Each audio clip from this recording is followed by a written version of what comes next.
Alright guys, rock and roll. Sorry for the delay on that one. Probably TMI, but last Tuesday we had to kind of vacate the stream because I required multiple bathroom breaks. So we decided to do that ahead of time tonight. So probably TMI, but we were delayed in your best interest as to not delay any more of the stream. Welcome, guys. Happy Thursday. Hope you guys have some cool plans for Friday.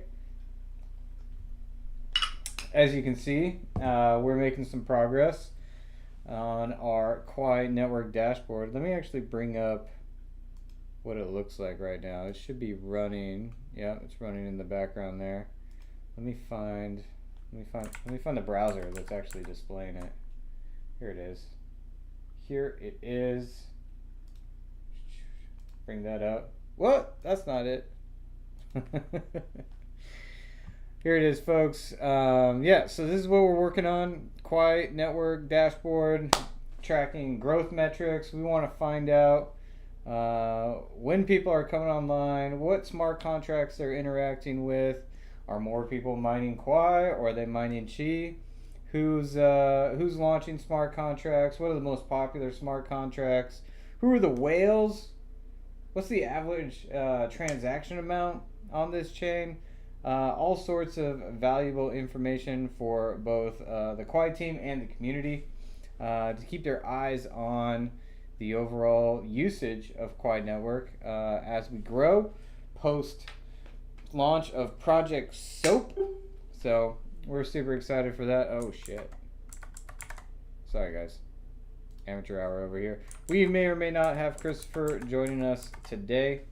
But if you're new around here, this is how we usually do it. If you check the QR code up above and sign up for Kipper Money and then engage with us on X, you will actually earn some Quai along the way. So shout out to Crypto Co over there on Twitch. Good to see you. Good to see you. I think I know who that is.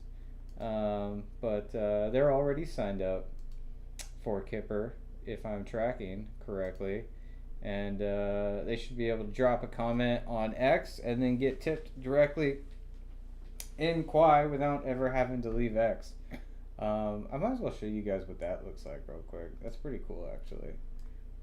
So for those of you tuning in, either on Twitch, X, or YouTube, coming to you live from the Quai Network YouTube account, you might want to know what I'm freaking talking about. So let me share yet another window here. Stand by. It's already in use. Let's try this one. Alright, let's go with this one here. Alright. Whoa, it's a little big. Let's shrink it up. Let's shrink it up. Shrink it up.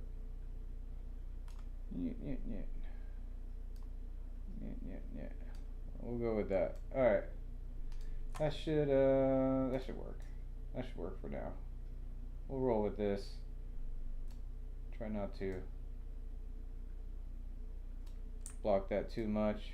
Anywho, here I am on X. Here's somebody who just replied to my tweet about this here space. Now I have this beautiful Kipper extension that allows me to just tip this person directly in X using Quai. So all I have to do is sign up. I'll do this. Where is that? Bring this down. Bring it down. Bring it down. Bring it down. There we go. All they have to do is sign up with their X account, connect their Quai wallet. Whoa, you didn't see that. No worries. This is a Kipper wallet. It's a smart contract holding an amount of Quai. Here's the wallet address if you want to fund my Kipper wallet. But using that Kipper wallet, I don't need to sign a message. I mean, I can tip with my Pelagus wallet if I want to, but I can just, instantly tip with likes, right?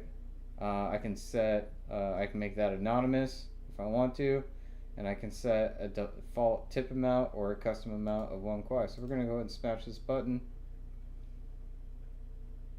Boom! There you go. So Kaoman.eth, Saoman, you just earned yourself some Quai. I'm going to send you a little bit more just because I'm nice like that. And you can see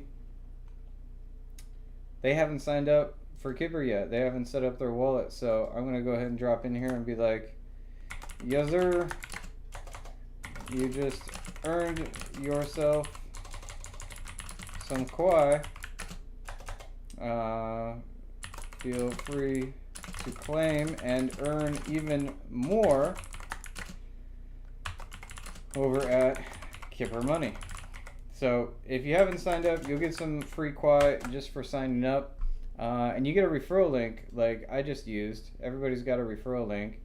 And you can earn some extra rewards when the people you refer tip and receive tips. So super cool product. It's a great way to empower content creators, big and small, from all walks of life. No longer do you have to wait for the platform to decide that you're monetizable. You can start monetizing your content today. You can get feedback early, guys. Start earning early. Another cool feature, I'm not sure if this is actually going to work this time, but after you tip somebody and you have the extension installed, your replies get boosted. Right? So when they install the extension, they'll see that this reply has been boosted because I tipped them 5 Quai. Pretty cool, right? Kind of like super chats in X, but even cooler because it's peer-to-peer, no censorship, no platform fees. It's really going to revolutionize, how we generate content and get content online. You can see there's an actual Kipper feed here on the website, and then on the home page, you're going to see the top 3 tippers, top 3 posts that have been tipped.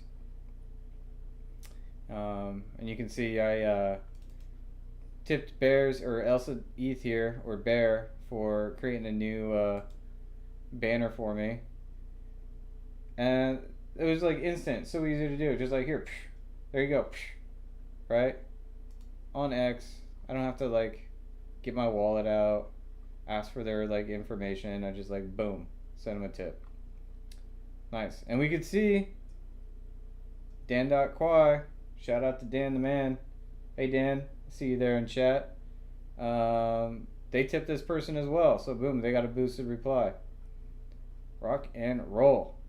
And these other people are getting tipped by somebody else. Oh, that's me. For replying. So it makes X a whole lot more fun. And on top of that, we're gonna start changing the algorithm here. Let's take back the algorithm, guys. Let's make a market-driven algorithm based on people putting their money where their mouth is. So shout out to you, Dan the man. He always earns a little bit of Quai for tuning in and engaging in chat.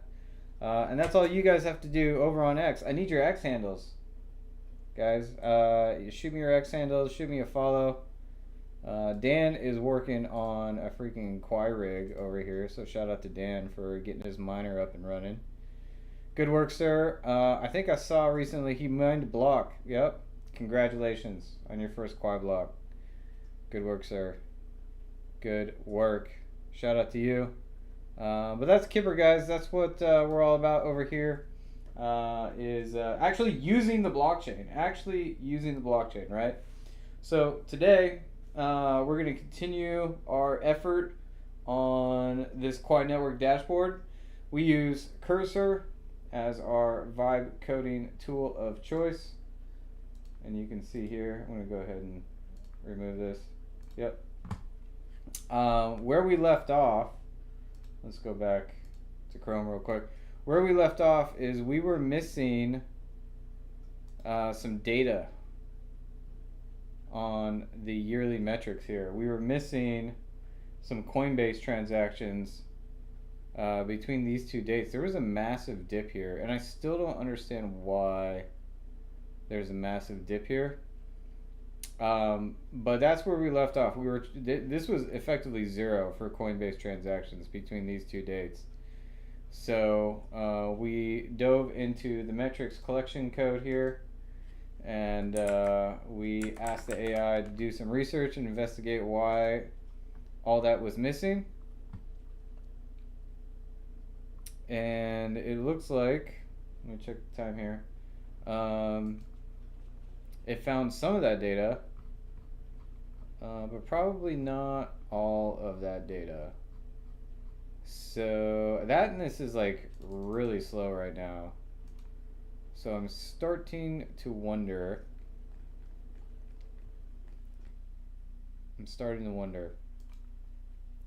What's happening here. What is this? 1120. Found 363 gaps. Let's scroll up. Let's see what happened last time this thing ran. It looks like it's processing some extra periods. Yep, so these are hourly account metrics.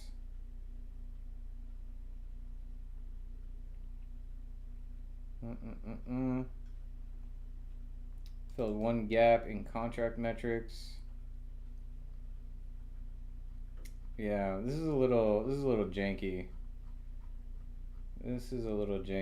All right, so we're gonna ask the AI to do something for us.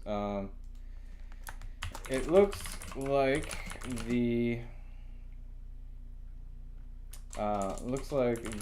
contracts hourly and daily metrics collection is working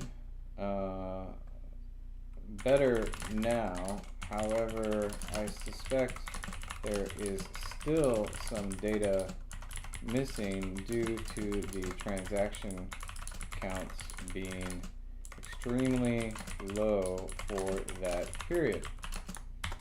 Let's analyze the entire metrics aggregator script to identify potential opportunities to harden and optimize metrics collection for all data. We'll see what it comes back with.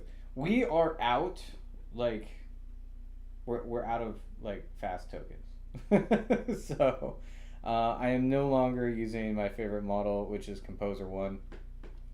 We're using the slow model here, which is unfortunate, but it still works. It still works really, really well. I was chatting with Richard on X about vibe coding, and honestly, it's come a really, really long way.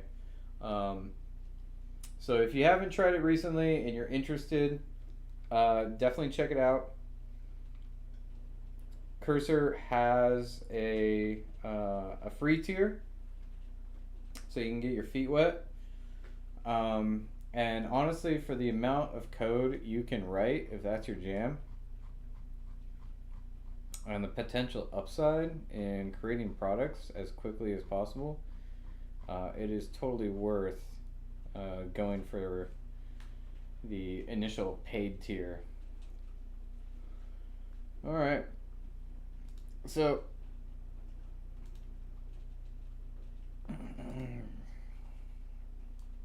Cursor went ahead and dumped a bunch of information here for our analysis. Let's read through it together. There's a lot, but we should be able to chunk through it.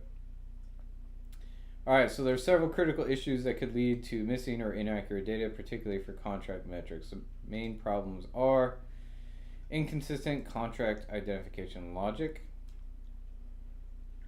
missing gap detection for transaction metrics hourly, overly restrictive contract transaction filtering, potential data loss in daily aggregations, similar to Coinbase issues, performance optimization opportunities. Critical issues. Contract identification inconsistency. Okay. Different metrics use different logic to identify contract addresses. Transaction metrics uses same block approach. Contract is identified if a contract creation transaction exists in the same block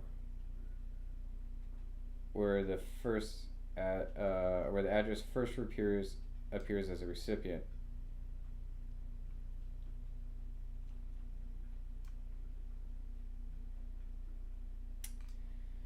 Contract metrics may miss transactions of contracts that were created in the same block.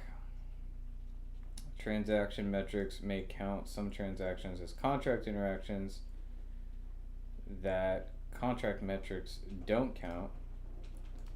Data discrepancy between metrics tables. Standardize on the same block approach used in transaction metrics as it's more accurate and matches the contract identification logic in contract first seen. Overly restrictive contract transaction filtering. In update contract metrics hourly, the query filters transactions with where to address is not null and exists. Okay. By the way, it is about to rain like freaking crazy out here. So if you get some background noise, that's probably what that is. It's already starting. This means only transactions to addresses where contract creation occurred before are counted. Transactions to contracts created in the same block are excluded. This is why contract transaction counts are extremely low. Massive undercounting of contract transactions. La-di-da-di-da. Missing gap detection for transaction metrics hourly.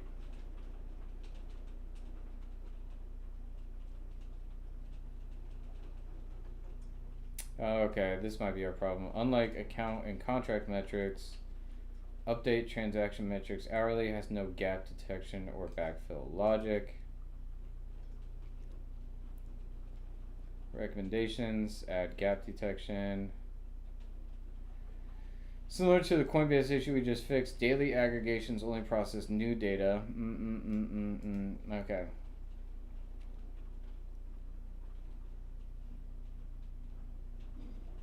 Okay.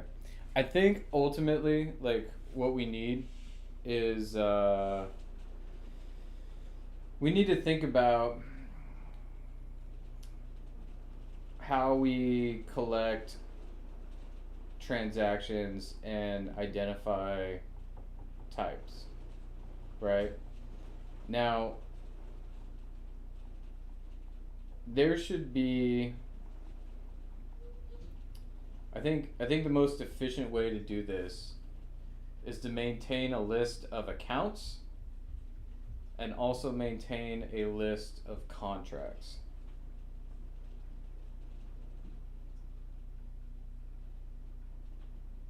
Let me think about this for a second.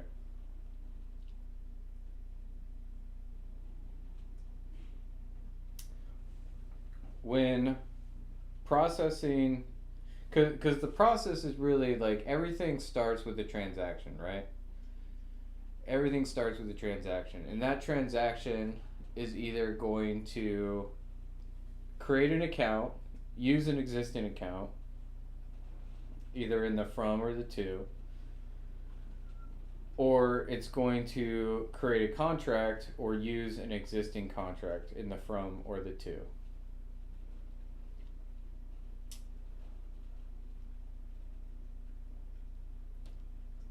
And then we identify the type, and then we create the metrics. So let me go into references here and create a new file. We'll call this metrics aggregation workflow dot text. Oh, I'll call it MD. Okay.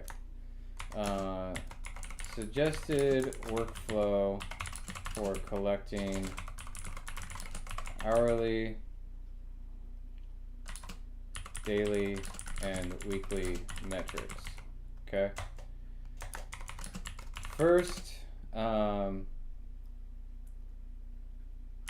identify and record whether first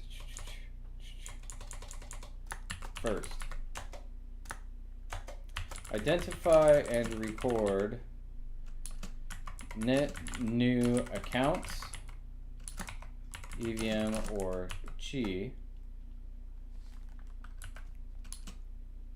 and contracts, EVM.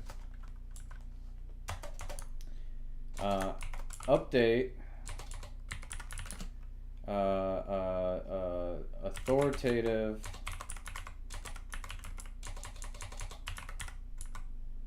can I spell? Authoritative list of, let's step this up. Update authoritative list of accounts, EVM or Chi, and contracts, EVM. Okay. And then we say new accounts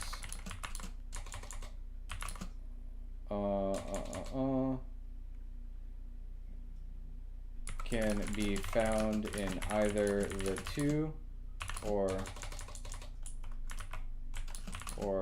from fields of a transaction. Contracts are identified by a creation transaction,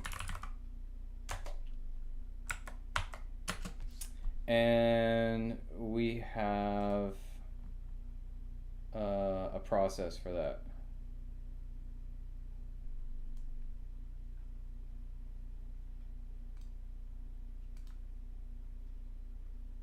And that's this process.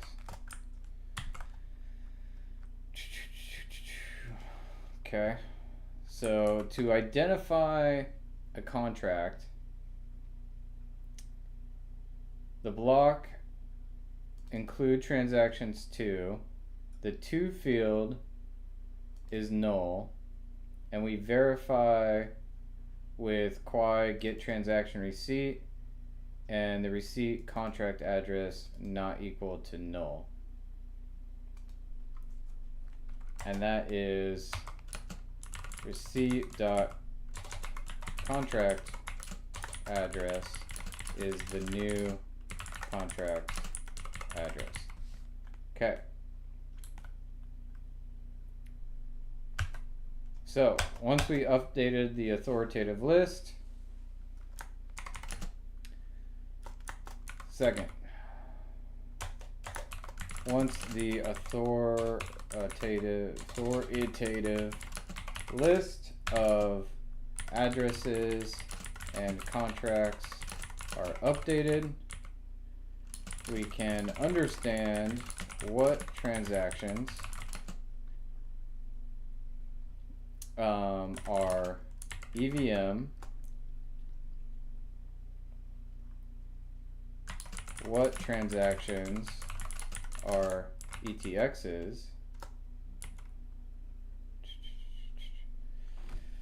yep, and what transactions are contract interactions.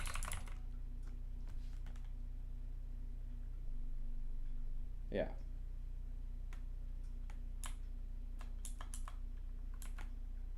And we say accounts are either EVM or Chi, or either Quai EVM or Chi UTXO.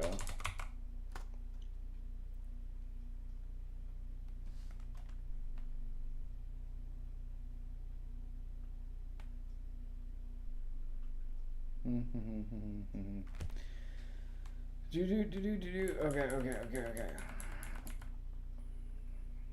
Our contract interactions. ETX types will be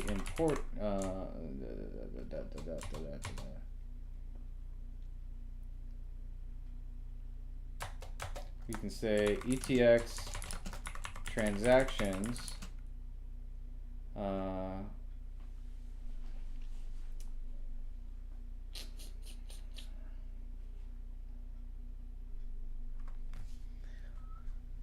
we got to be more succinct here. Like, there's like buckets and categories. Yeah, man, that's my weather app. Okay, so ETX transactions are broken down into the following types.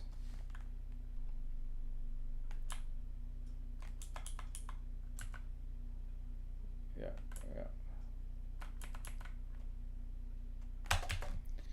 And then we got those types. Where do we write those types down? Here we go, transaction types.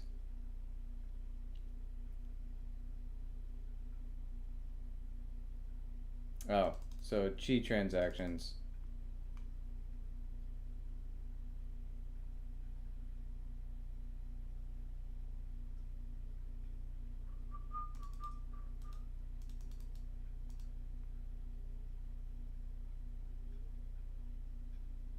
Ooh, you know what we need? We need the QU AI by here. That's what we need, because we have a potential conflict. So we're saying, oh, okay, wait. No, these are ETX types. Okay. So, okay, so let's do this. We'll copy this, and we'll go back to, okay, first, identify and record new accounts, EVM or Qi, and contracts, EVM. Okay, new accounts can be found in either the to or from fields of a transaction. Accounts are either Quai EVM with a transaction type of 0x1, or Qi UTXO with a transaction type of 0x2. Okay? Once the authoritative list of addresses and contracts, hold on, I think I messed that up. Transaction types 0x0 are EVM. Yep, I knew that. Okay. 0x0. Accounts are either Quai EVM with a transaction type of 0x0 or Qi UTXO with a transaction type of 0x2. Contracts are identified by creation transaction, include transactions, yada yada yada. Update authoritative list of accounts, EVM or Qi, and contracts, EVM. Second, once the authoritative list of addresses and contracts are updated, we can understand transactions are EVM, what transactions are EVM, are EVM type equals 0x0, what transactions are ETXs, 0x1,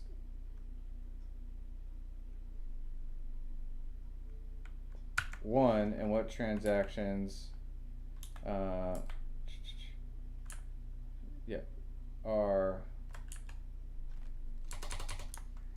Quai 0x0, what transactions are Qi type equals 0x2, and what transactions are ETXs 0x1.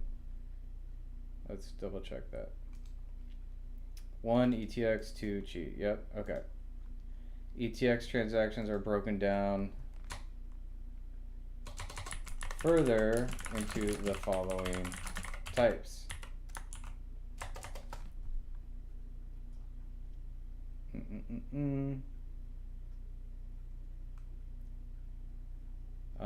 Yeah.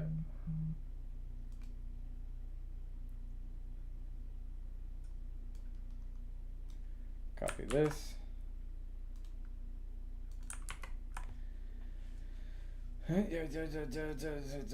ETX type. Yep.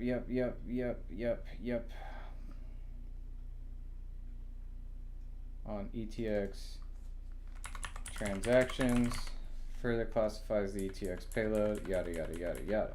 Okay. Third, using this information, we can accurately collect hourly,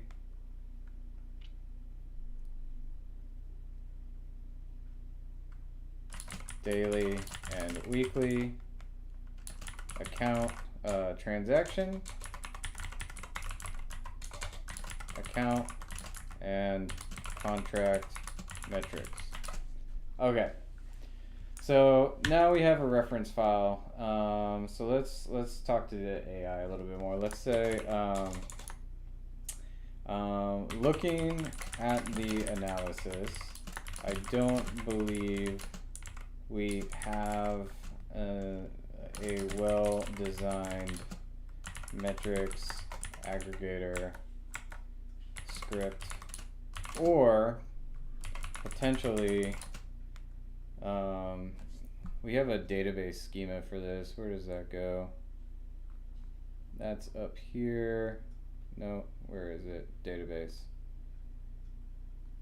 Or potentially well-designed metrics schema.sql. Take a look at the reference metrics aggregator workflow.md and analyze whether or not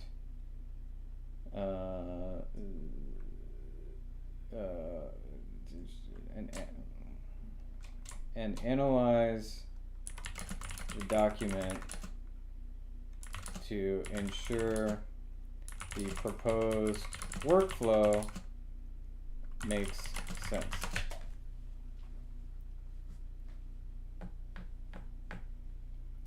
I'm being pretty heady right now with the AI. That's alright though.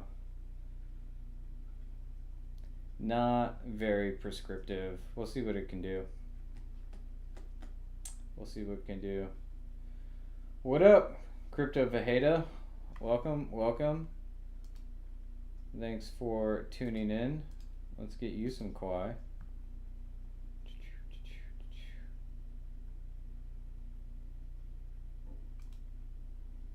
What's new with you guys?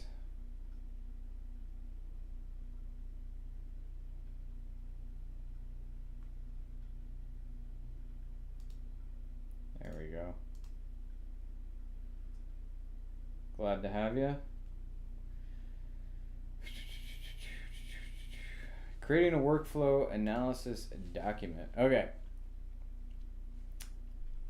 Step 1, identify and record net new accounts and contracts. Quai, Chi, contracts. Step 2, Quai transactions, Chi transactions, ETX transactions, contract transactions, transactions to contract addresses. Bingo. Step 3, aggregate metrics, current implementation, missing account type classification, current state metrics table, do not track account types. All accounts are treated the same regardless whether EVM or UTX. No way to report on new Quai accounts versus new Chi accounts. Cannot follow that workflow. No authoritative list. Issue contract identification workaround.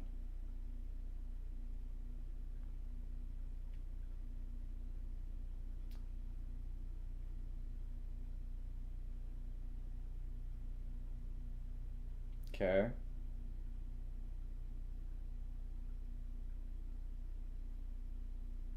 It uses the same block workaround to identify contract addresses.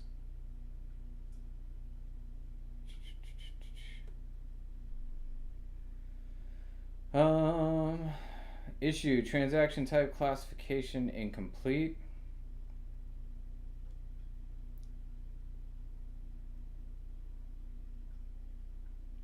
Transaction metrics do not track these types.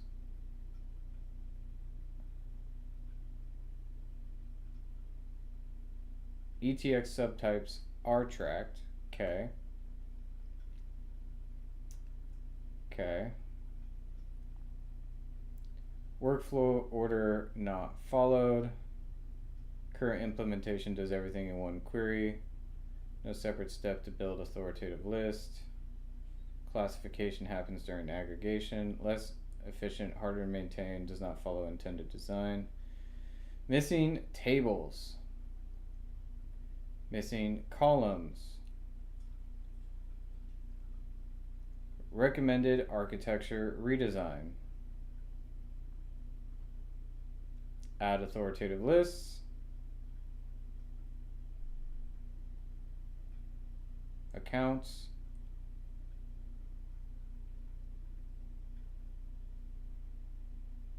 Account type, acquired chi. Is contract. Contracts table. Update metric schema. Refactor aggregation logic.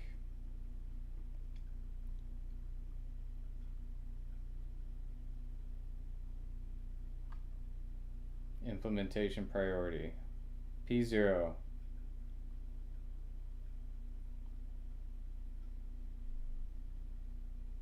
Since we don't have receipt contract address, should we continue using the same block? Try to extract from transaction data. No, we should use the RPC query. And that's what we should use to get the receipt data.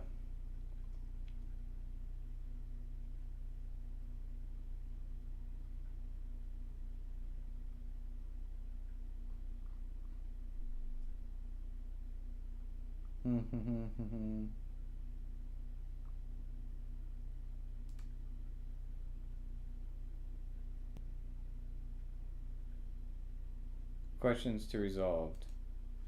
Alright, I'm going to add a section here called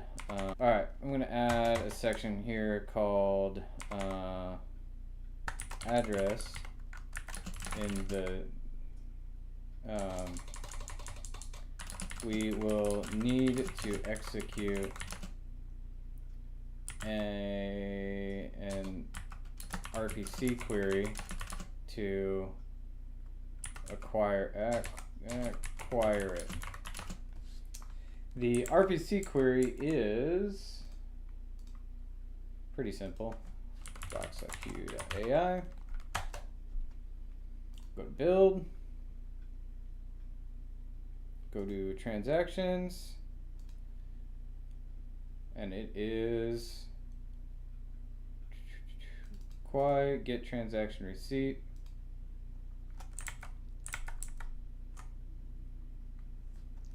The RPC query is Quai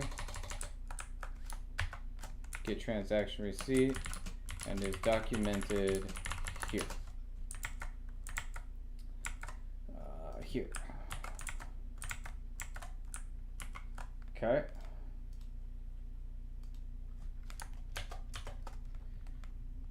Two. Account type determination.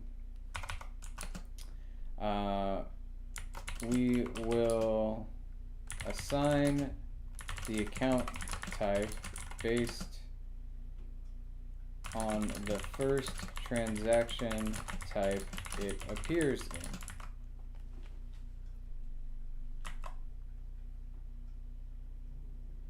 Let me think about this for a second.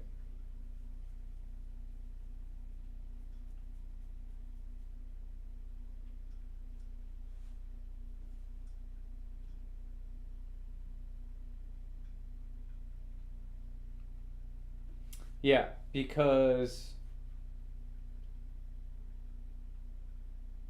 yeah, that makes sense. Okay, easy. 3. Migration strategy.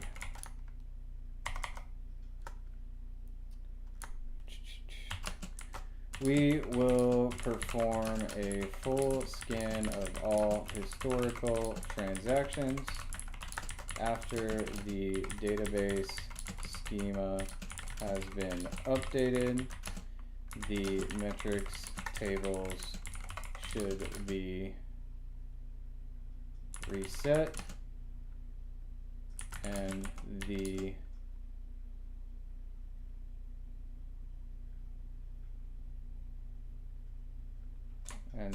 metrics aggregation script should run a full scan.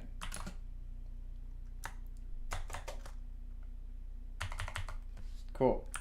Let's save this. Let's tell the AI that we updated this document. I've updated workflow analysis and added a section called questions answered to provide guidance on next steps.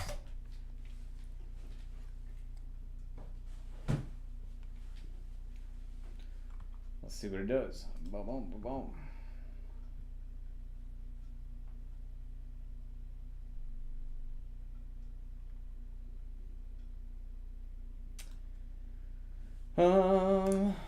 So next steps, it's going to create the new schema, accounts and contract tables, add account type columns to metrics tables, implement RPC integration for contract address retrieval, refactor metrics aggregator to follow 3-step workflow, create migration scripts for the full historical scan.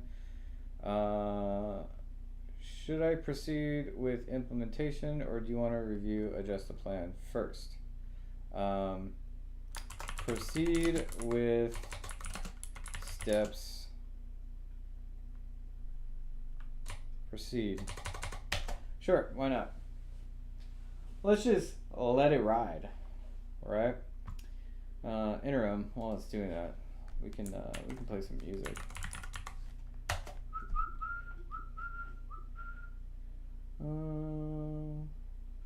Man, I've really been vibing on this neo soul track that we've been playing.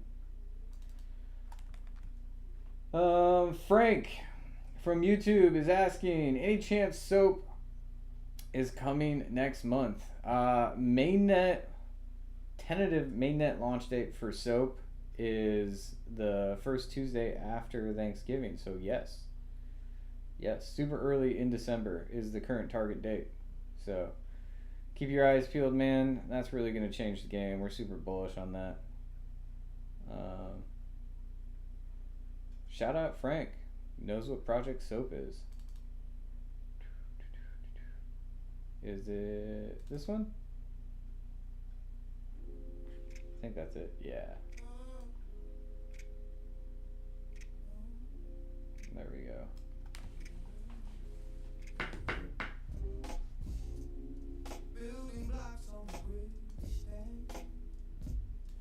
Smooth. All right, so right now it is creating the schema migration and starting implementation. Quai Network, flowing through the night. Quai lives, they never fade. Decentralized, where dreams are made. Energy dollars spinning free. The power is yours and the power is me. Quai lives, they never fade. Decentralized, where dreams are made. Energy dollars spinning free. The power is yours and the power is me.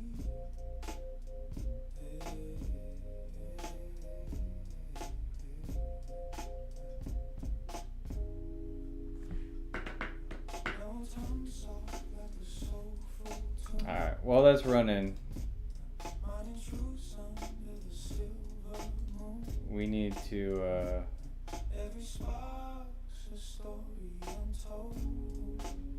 We need to stop our current metrics aggregation here.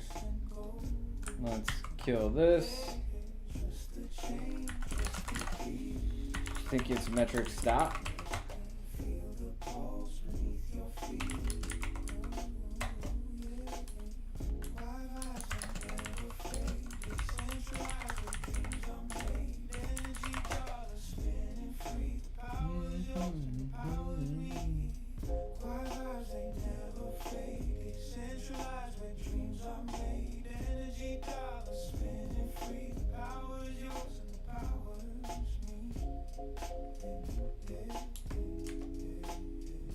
Yeah, that thing is not stopping. It's just taking too long. 23562. No such process. Oh, there's a die already?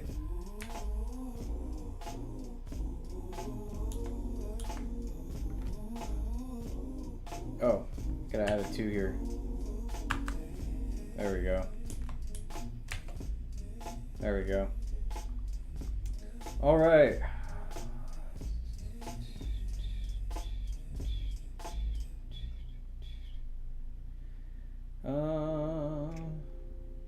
Creating a migration script for the full historical scan, then summarizing progress.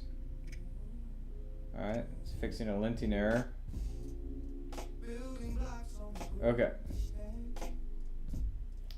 Run the schema migration.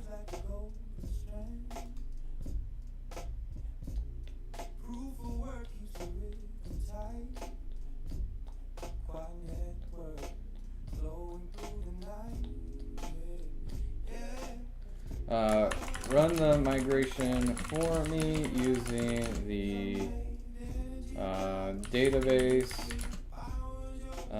information available in .env.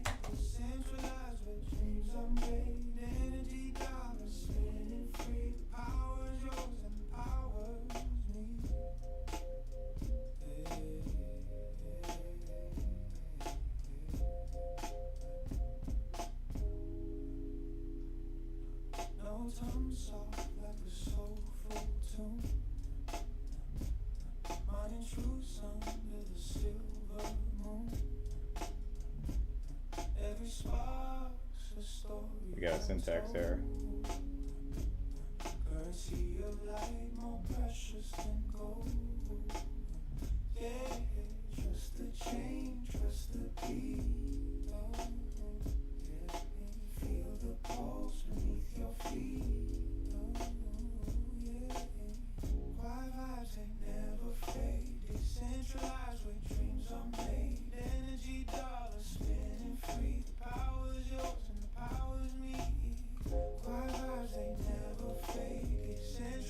Okay. We're gonna do something different. Instead, I'm going to reset the metrics tables to scratch and run metrics update from there.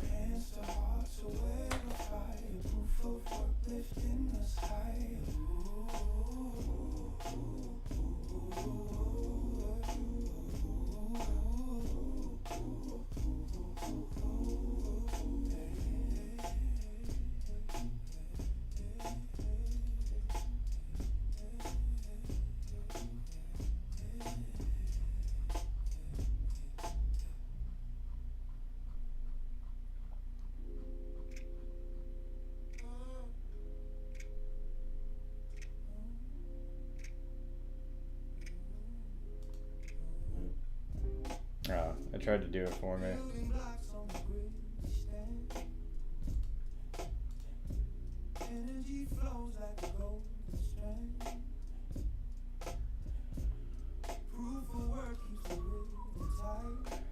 Yeah, guys, Project Soap. That thing's gonna change the game.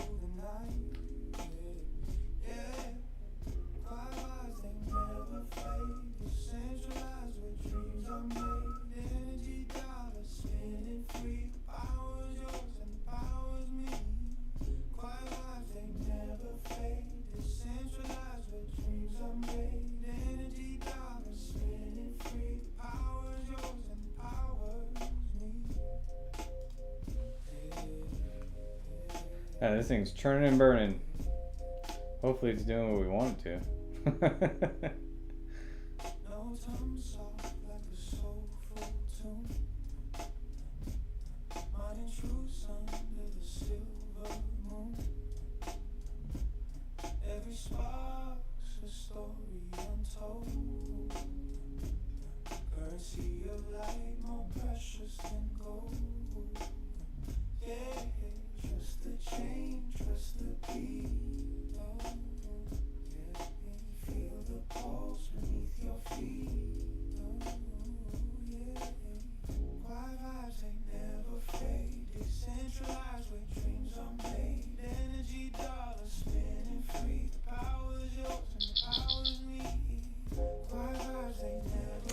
Oh, let's see what the weather app is telling us. Lightning detected within 10 miles. Batten the hatches, folks. It's going down out here.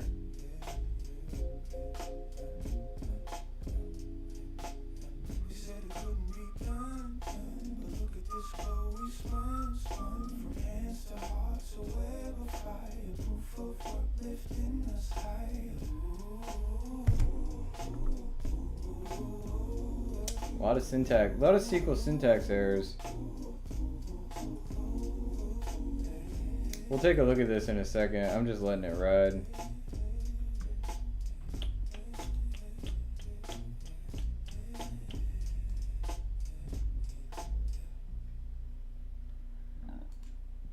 Excuse me.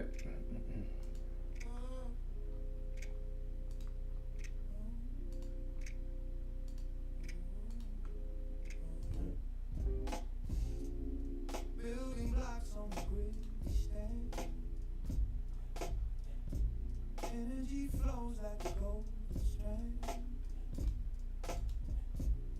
Proof of work keeps the rhythm tight. Quai Network flowing through the night. Yeah. Quai vibes, they never fade. Decentralized where dreams are made. Oh. Now it's just running the metrics updater and waiting for an error. If there's no error, this will run forever. But it will time out after what looks like 2 minutes. So we'll see what happens. We'll see what happens. Yeah, dude. People are excited for SOAP. It's really going to change the game. I was talking to a friend of Quai Network earlier today, and it's just like, I can't see any, like, there's only positives to Project SOAP, right? In terms of like number go up and, you know, rewarding miners for like contributing hash rate, making people who have like script and SHA miners and even GPU miners profitable even when there's like a bear market. That's huge. Enabling DeFi on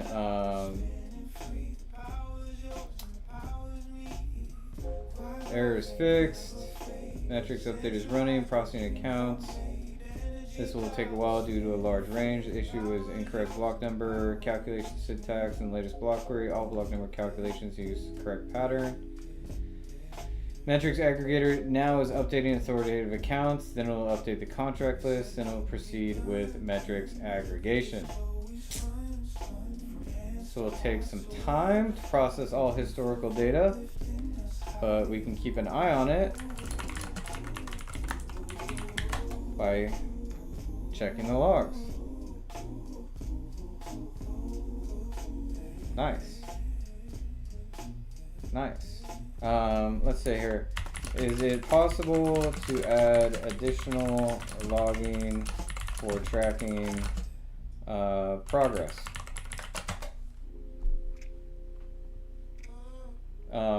So super positive for miners, makes them more profitable than Ravencoin, more profitable than Litecoin, more profitable than Doge, more profitable than Bitcoin Cash. It makes the number go up, so the users are happy. And then, you know, when you roll that into a staking contract, that just brings more liquidity into the system and gives everybody an opportunity to earn like even more profit. And you know, like when you're connecting all that liquidity from these other chains, right? So first of all, like that virtuous cycle, right? Well, okay, so to complete the virtuous cycle, like all numbers are going up everywhere. Everybody's more profitable. What does that mean? That means more hash rate comes into the network, right? More liquidity comes into the network, right? And what does that do? That just like earns more rewards from subsidy chains, right? Which makes the number go up even more, right? And what does that do? That brings more hash rate into the network and more liquidity into the network. And what does that do? Right? That makes number go up. What does number go up to? That brings more hash rate and more liquidity into the network. So it's this virtuous cycle, right? It's absolutely beautiful. And then like on top of that, guys, you know, like we're able now, like with all this liquidity and all this hash rate coming into Quai Network, you know, what we're doing is like we're bridging all these other chains in a way that you know, basically introduces like sustainable liquidity that's never existed before, right? Like the proof of stake networks have DeFi, right? And they have bridges and they have all this liquidity in like stable coins and whatnot. So they have like their own like cycle. I wouldn't say it's like virtuous because you know, they're all just like dumping on retail all the time. But you know what's happening with, you know, all these proof of work networks that are not programmable, right? They don't like have native DeFi, right? So like when you create like this liquidity cycle in all these proof of work networks, now you can stand up like a real atomic swap DEX that actually has liquidity that people will actually use, right? So now you're like actually building like a real DEX for proof of work networks, so people don't have to like go to these centralized exchanges to swap their Bitcoin Cash for Doge or Litecoin and like eat those fees. They can use atomic swaps on a DEX that like actually has liquidity, right? So like that's huge. You know, and then like on top of that, right? Like on top of all that, like people are worried about you know, like what happens to these proof of work networks when the block rewards run out, right? Like Bitcoin's got a big problem when nobody's like conducting transactions on chain and the block rewards run out, right? Like the theory behind Bitcoin is that like when the block rewards run out, there's going to be so much demand for transactions that the miners are going to keep mining because they're going to earn those transaction fees, right?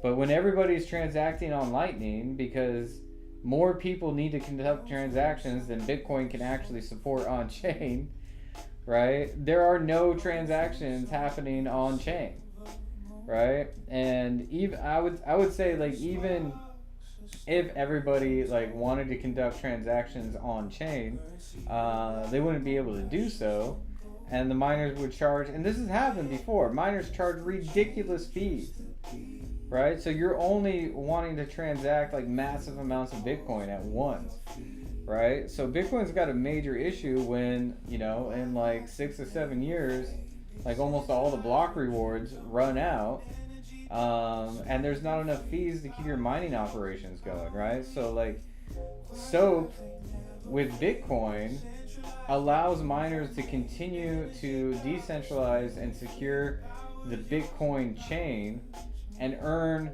Quai for doing so, right? So like you can still be profitable mining Bitcoin, and earn, you know, like propping up the network and you know, keeping that mining, you know, as decentralized as possible without having to worry about earning enough transaction fees or block rewards, right? So it's huge, guys. It's huge. It's like a huge boon to proof of work, like writ large. So like super bullish on Project Soap, and tip of the hat to Frank for the question. Frank, come join us on X, man. I owe you some Quai. You get a tip in Quai if I can get your X handle. Okay, all right. So we should have some more progress logging here. We need to stop the metrics aggregator.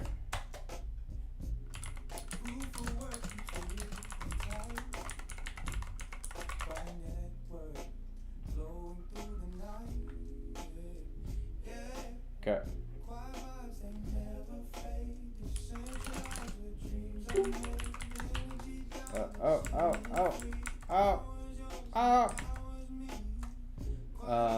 Yeah, run metrics, daemon background. Okay.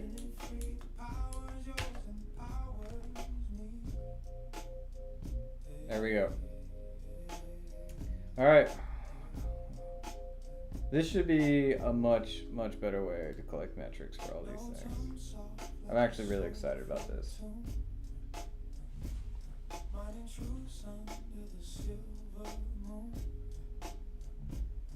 Every spark's a story untold.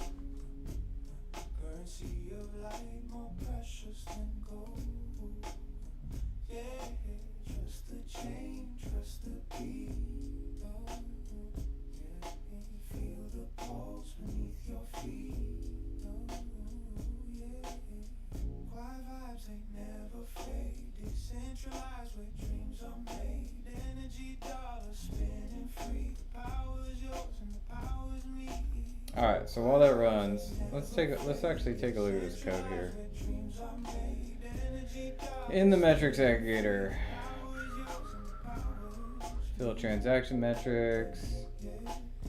Fill block metrics, hourly metrics, account metrics,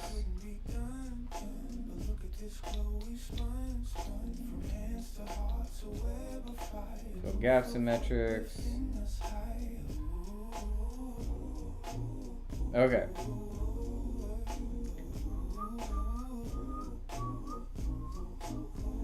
So here's a bunch of functions.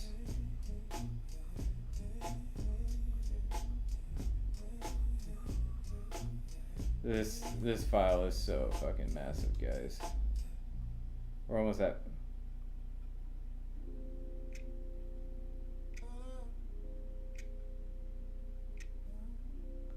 almost at 5,000 lines.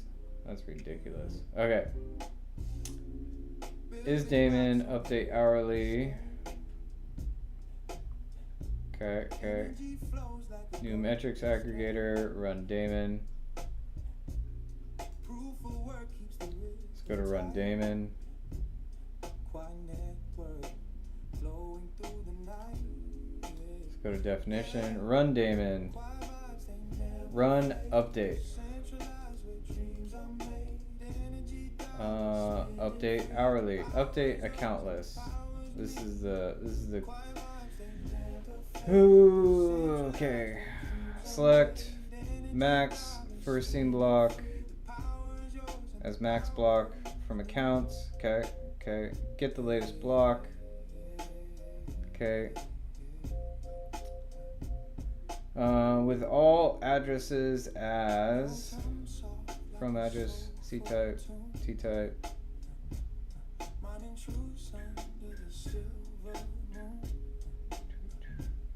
Every spark's a story untold.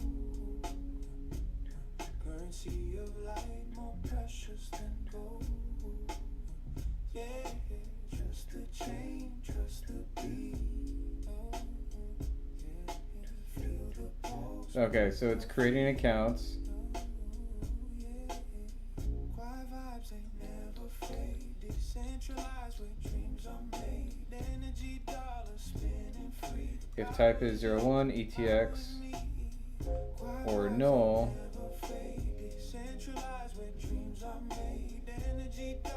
default to Quai.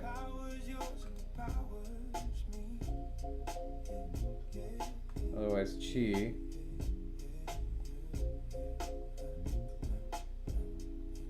Okay, so now it's batching accounts. Alright, update contract list. Does the same thing.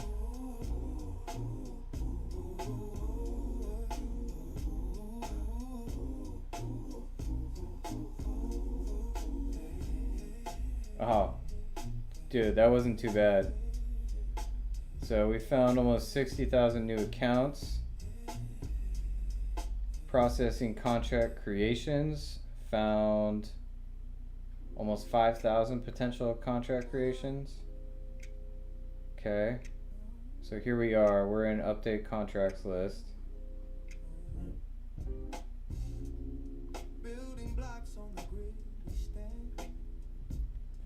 And then we're getting the hashes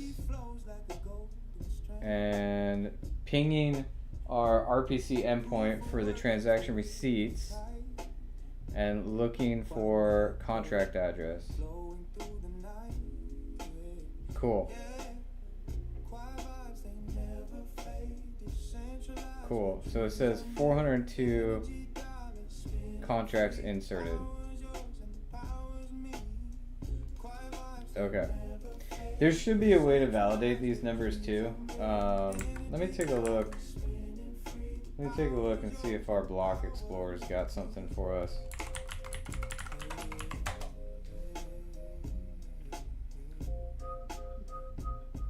So we have total transactions. We got 68,000 wallet addresses.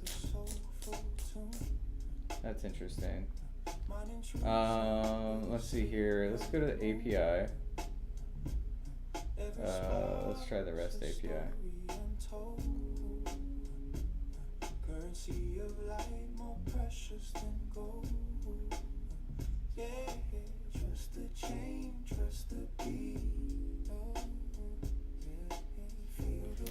So this is verified smart contracts. Decentralized where dreams are made. Energy dollars spinning free. The power is yours and the power is me. Quai vibes they never fade. Decentralized where dreams are made. I don't think that's what we want. Energy dollars spinning free. The power is yours and the power is me. Schemas.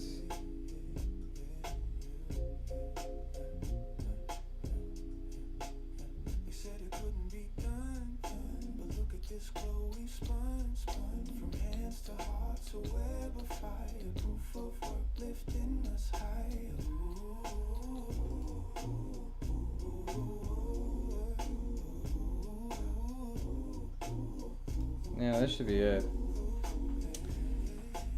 So let's try to run this. Description. Let's try it out. Execute. Items. No, it just returns verified.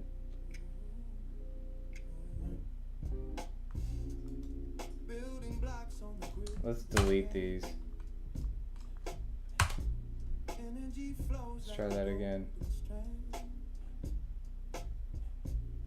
Proof of work keeps the rhythm tight. Quai Network flowing through the night. Yeah. Quai vibes they never fade. Decentralized with dreams are items. 1, 2. Only 2? Let's see here.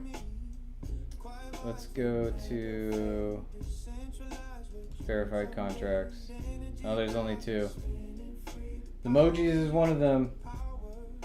Emojis is one of them, guys. Well, that's interesting. What's really interesting actually is right here. I think it says 59,000 accounts. But our block explorer has like 10 times as many accounts. So that's interesting. Did Christopher just join us? That's right. What's going on, Matt? What's up, Christopher? What's going on, buddy? Another day, man. I have this. Thing. I have this FYI. If you're on Twitch and Christopher's echoing, I sincerely apologize. That is my issue. That is not Christopher's issue. I haven't figured out like what's actually causing that. Should I drop? No, you're good.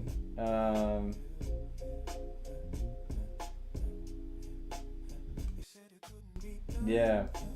I mean, like, it only happens on Twitch for some reason. Let's try something. What's your handle? Matt_Quai.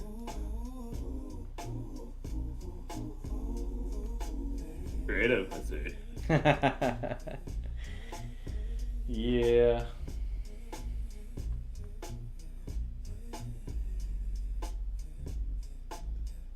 No, it didn't seem too bad to me. At Okay. least from what I hear right now. Okay, cool. Rock and roll. The last one there was definitely like an echo, so I don't know what the deal was, but hopefully it's fixed. Give me a quick recap. Where we at? Well, we totally refactored how we're collecting metrics. Nice. Here, I'll bring up cursor real quick. Basically, it was really struggling. And when it did an analysis, I realized it was just like it was doing it all wrong. So, One of those back to the drawing board moments. yeah. Yeah, except I still think we're missing some data. Let me run a number real quick. So, we're almost at like 5 million blocks right now. And if we launch February 4th,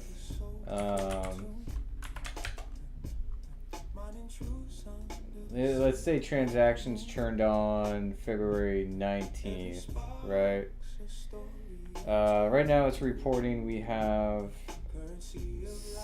6,928 hourly periods. So you divide that by 24, that's 288 days, 289 days, divided by 30, it's almost 10 months. Okay, so maybe that's accurate. What's really interesting right now is it only found 58,000 accounts.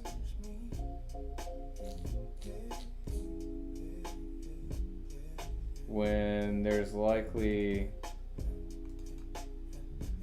10,000 more accounts than that. I think I know what's happening. So, for the first, 2 weeks, there were no transactions, right? There were only external transactions. Now, that being said, though, those external transactions would have played out as normal transactions. Even Coinbase transactions show up in the transactions block once they mature.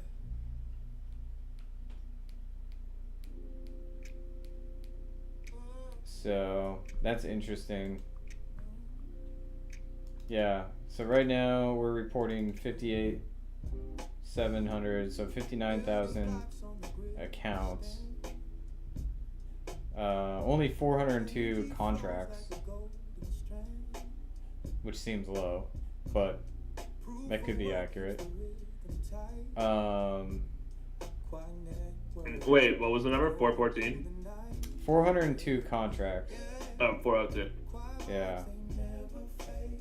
But only 59,000 accounts, while QuaiScan reports more like 69,000 accounts. So we could be 10,000 accounts off, potentially. I don't know. That sounds like a detective story for not me. Right. I figured maybe that it has to do with the factoring, or was it do something else? I Well, think maybe it just lost in the sauce in the wake of the $20 billion liquidation day that was October 10th.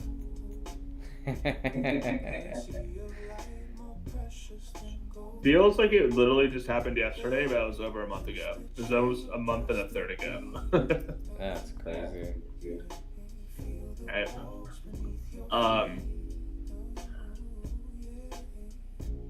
I don't know. Again, I wouldn't know. I really wouldn't know. You would know more than I would. I'm actually tuning into your stream so I can learn. Appreciate that, man. I got the textbook, I got the notepad and everything, right, chat?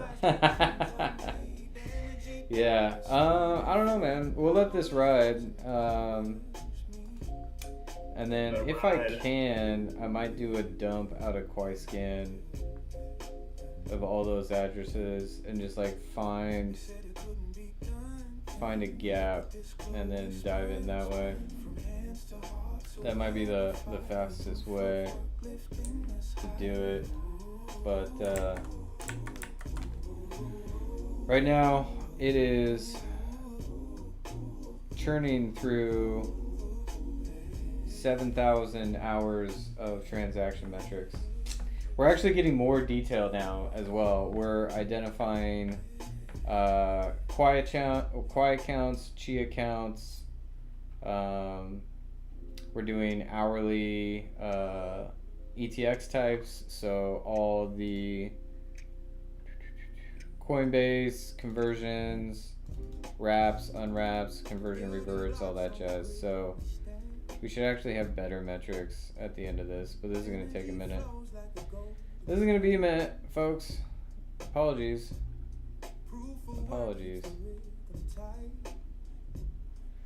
Interim. Well, I guess it would be a good time to mention if the smart contracts at 402, agree with you there on that assessment. It's kind of low. It's a good time to remind everybody we do have a grants program, and you can find that in the docs, and you should go check it out. And there's grants to build on Quai, and we really want you to. And if you are building on Quai, you should definitely apply for a grant. And the entire process is step by step, listed out, and really easy to follow. So go check it out. So 402 is where we're at. We'll see where we're gonna land. Yeah, exactly. Really, I want to get that over. I want to pump some numbers. Let's get to 5 digits. Right.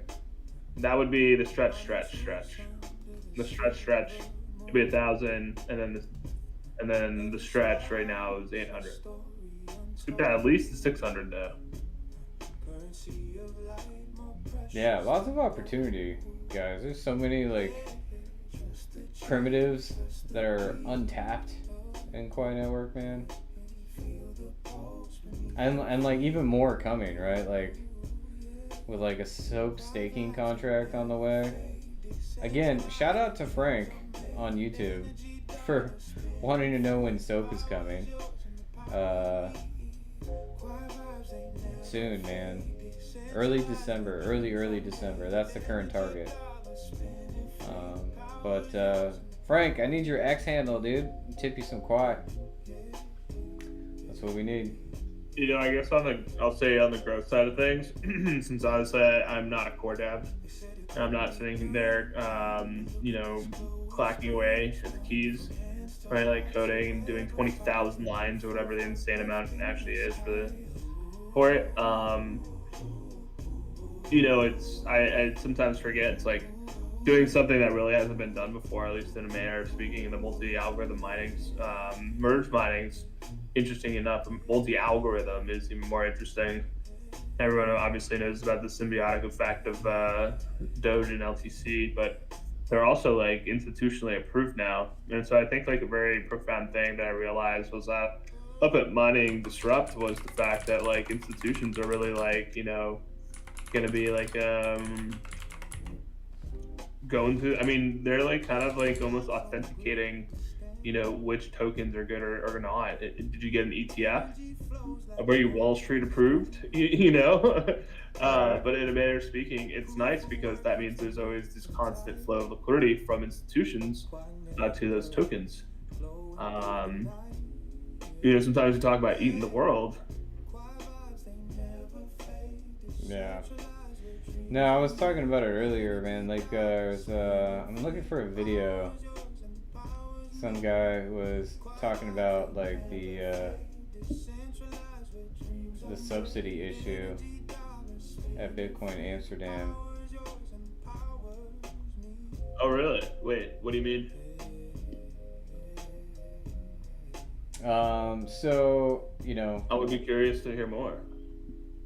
Yeah, I'm looking for it. I'm pretty sure it was on the main account. I hope they didn't freaking yank it. It was a great like comparison too to like gold.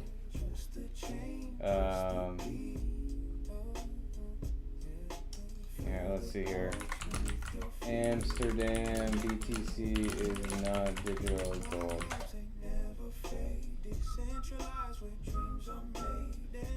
Yeah, here it is. All right. We'll pull this up. We'll all watch this together. It's good. It's a good one. Here, let's pause it. Because since 2000. Try to get as live as possible. I'll let you know when I actually see it. I'm watching on X right now. Okay, yeah, no sweat. You'll have to probably like mute to hear it, but where's my music? There it is. All right, music stopped. Let's share this thing here. This is a good one. This is a good one. And Soap is gonna save these folks. Soap is going to save these folks. Here, let's pull this up. Here it is.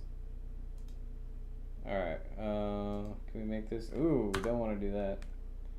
Let's, no, we don't want to do that either. Can I zoom in? I can zoom in a little bit. Alright. Alright, this is probably not the best experience, but here it goes. Because since 2017, we've been shifting from Bitcoin as magical internet money, peer-to-peer digital cash, to a store of value, an inflation hedge, digital gold. And that was massively successful. We've orange-pilled Wall Street, we've orange-pilled ETFs, BlackRock, Larry Fink, and even last year, Jerome Powell compared Bitcoin to gold. Bitcoin is like gold. And it's a good comparison. If we look at gold, there's a finite amount of gold in the ground. We can't really make more in an economic feasible way. It's portable. I think 1 kilo of gold is worth around $150,000 or something in that price range. So I think here in exactly this area we can store all the gold that we've mined ever. Here it's like 22 meters by 22 by 22, should fit. Gold is easily divisible. 1 gram of gold is still $150. I can give it to you or to someone else. It's durable, it doesn't rust, it doesn't corrode. It keeps shining even after thousands of years. And it's fungible. You can melt gold. I can melt a gold bar and make a watch out of it, or I can melt a watch and make a gold bar out of it. And I can't trace what it was before. I can only trace that it's still gold. If we then look at Bitcoin, it's even better. Bitcoin is also scarce, has also a finite amount, but we exactly know how much, 21 million. We also know when we reach the 21 million. We exactly know the supply scheme of Bitcoin. It's also even more portable than gold. Sure, a kilogram of gold is $150,000, but Bitcoin, we can send billions to the other side of the world. I don't even have to travel there. That's the beauty of a digital system. It's even more divisible. 1 gram, what's a gram? We need satoshis. We can go even further. We can go down to cents with Bitcoin. Bitcoin is also durable. Because it's digital, it doesn't rust, obviously. And it's fungible. So, what's the problem? If there was no problem, it would be a pretty short presentation, right? So I think we need to look at the system that actually guarantees that these properties stay these properties over time. You could call it the security system or the consensus mechanism, if you will. And with gold, it's passive. Gold security is on by default. And with Bitcoin, it's active. And I will explain to you what I mean by that. So gold is backed by Mother Nature, by the laws of nature, by physics itself. No one can change its melting point. No one can change its beautiful shining color. No one can change its density or the supply on Earth. I mean, we've been trying, but we can't. And no one can stop you from transaction or from transacting or doing transactions. Even if we want, we can't. On this image, you see alchemists trying to forge the philosopher's stone, which is a metal that you can combine with other metals, and then it becomes gold. We've been trying this for years. Yesterday, I saw the Winklevoss twins talking about asteroid mining. We've been trying, but until now, we can't make it happen. Bitcoin, on the other hand, is backed by the laws of man and math. So no one alone can change the supply of Bitcoin. And no one alone can stop you from transacting. But there's a slight difference here. So even if we want, we can't, changes to if we want, we can. And we've been trying, or maybe not we, but in 2017, the biggest companies in the industry tried to force a change on Bitcoin. And most of you will say, but Bart, that didn't happen, right? So if we want, we can. No, they didn't. But that's the point. It was an active process. It was active attack and defense. It was game theory. It was discussion with each other. So gold security is passive and physical. Bitcoin security is active and game theoretic. I think an image says more than 1,000 words. Behind me you see on the left gold bars somewhere in Fort Knox or another central bank, and on the right side you see Bitcoin miners. This just sits there for hundreds and hundreds of years and nothing changes basically. Sure, you have to secure it, but that's local. You don't have to secure it to support the network. With Bitcoin, there are electricity cords attached to all these miners. If you plug them out, there's nothing. It's an active process. It needs 24/7 energy to keep running. So Bitcoin's neutrality is an active emergent property that only exists if miners are sufficiently decentralized. So Bitcoin is digital gold if the game theory works, if mining is actually decentralized. So let's have a thought experiment. What happens if all the gold on Earth is mined? And some experts will say this could happen in 2050, 2075. It will happen at some point. Kind of simple. Miners will close their business. They will stop mining, sell their equipment, maybe go to recycling gold. And that's kind of it. Right? I can still sell you my gold. I can buy yours. We can still hold it. It probably even rises in value because the stock to flow actually becomes better. There's no supply anymore. So gold miners are producers. That's something important to understand.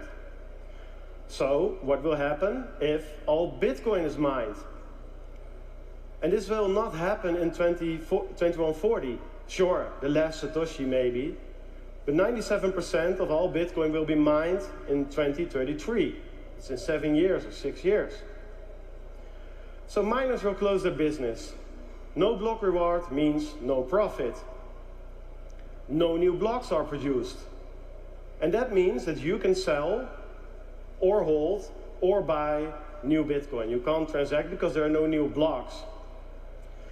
Bitcoin miners are producers and maintainers of the network. They are the bookkeepers of the network. All right, but wait. I hear some of you thinking, this is not the whole story. You're cutting corners here, and that's right. Miners will still earn money. The block reward is subsidy and fee.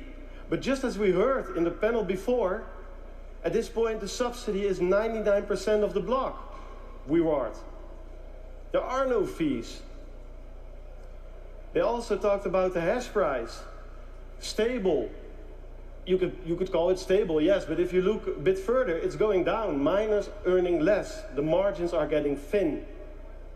And that's not my opinion. I'm quoting the last panel with experts from the industry. So okay, lower block rewards, less miners. But that won't stop new blocks from being produced, right? What about the difficulty adjustment? Every 2016 blocks, Bitcoin will adjust. And if the miners quit, Bitcoin will adjust. Tick-tock, next block, every 10 minutes. Tick-tock, next block. And that's true. But a difficulty adjustment is a mechanism for survival and not for security. It guarantees that Bitcoin survives, that there will be a next block. It guarantees that we can mine with one laptop if it's needed. But that also means that somebody with 2 laptops can attack the network. And that's something to remember. So, what will happen? A couple of scenarios in a world without block subsidy. Let's start with a positive one, the one that we all hope for. A fee miracle. Something will change. Maybe Michael Saylor and Larry Fink start to decide to actually use the blockchain instead of Coinbase custody, send their transactions, pay fees, and the miners can still mine profitably. So that's the other way around. Miners stay profitable without the subsidy. The security budget is large enough to incentivize honest mining. And honest mining means profit-driven mining. Miners that only care about money. They only care, and that's fine, they only care about the transaction that pays the most fees. It doesn't matter if that person is from Iran or Iraq or Russia or the United States or China or whatever. If you pay the fee and adhere to the consensus rules, you get into the block. Because it's the most profit rational way to mine. And if you stop doing that, if there's no profit to be made, then it opens all kinds of doors and we lose the neutrality of Bitcoin. Another scenario, and I don't find this likely with the current state of Bitcoin and the institutional adoption, is that Bitcoin fails. Revenue falls, miners go offline, the hash rate decreases further, security decreases, FUD, people sell, the price drops further, revenue falls, and this goes on and on. Bitcoin becomes a niche. The difficulty adjustments make sure that Bitcoin is still alive, that there is a next block, but nobody's really using it and it can be attacked. Look at Bitcoin Cash, look at Ethereum Classic, look at Monero. If your hash rate drops low enough, you will get attacked at some point. And then the third one, corporate takeover. This is not a real quote from Larry Fink, but one I can imagine in a couple of years. Yeah, guys, turns out decentralization, censorship resistance, it was kind of inconvenient anyway. We were not really compliant anyway, so let's drop it. We will push the price of Bitcoin, compliant with regulation, a couple of small miners, or a small group of big miners actually, monopoly mining. But this means that the mining decentralization, censorship resistance, and permissionless nature of Bitcoin will drop. It will be good for our wallet, bad for freedom money. It's the New York agreement that I talked about earlier, 2.0. So I want to leave you guys with something. Bitcoin security requires perpetual work, and when the subsidy disappears, somebody must pay. And whoever pays, controls. So let's make sure that we, the actual users of Bitcoin, start paying those fees, that we are the one that pay. Because only when Bitcoin is used as peer-to-peer digital cash, it can actually become digital gold. Thank you for your time. Have a nice day.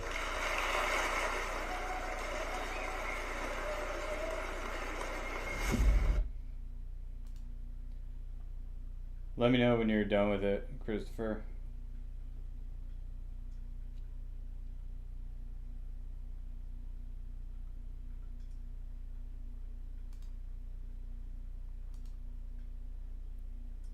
All right. That's caught up.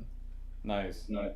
So, my initial thoughts. First of all, I thought it was awesome that he got a round of applause, and there was even like a lot of whoops in the audience too.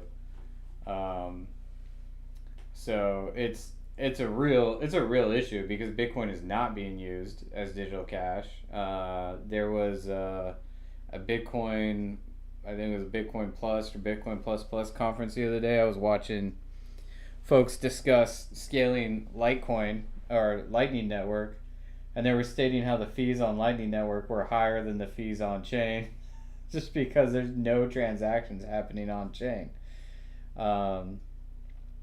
So like it's a real problem, and when all those rewards dry up, the miners are going to go offline, right? And you're going to be left with Antmain or Antpool and Bitmain, like doing all the monopoly mining for the people who hold all the bags, which is now TradFi, right? So the cool thing about Project Soap is that, oh man, it says like I'm offline. No, I'm still online. The cool thing about Project Soap is that like you can keep running your miner and securing Bitcoin or Bitcoin Cash or any of these other proof of work networks and still earn profit in Quai, because Quai will have transaction fees. So super bullish Project Soap.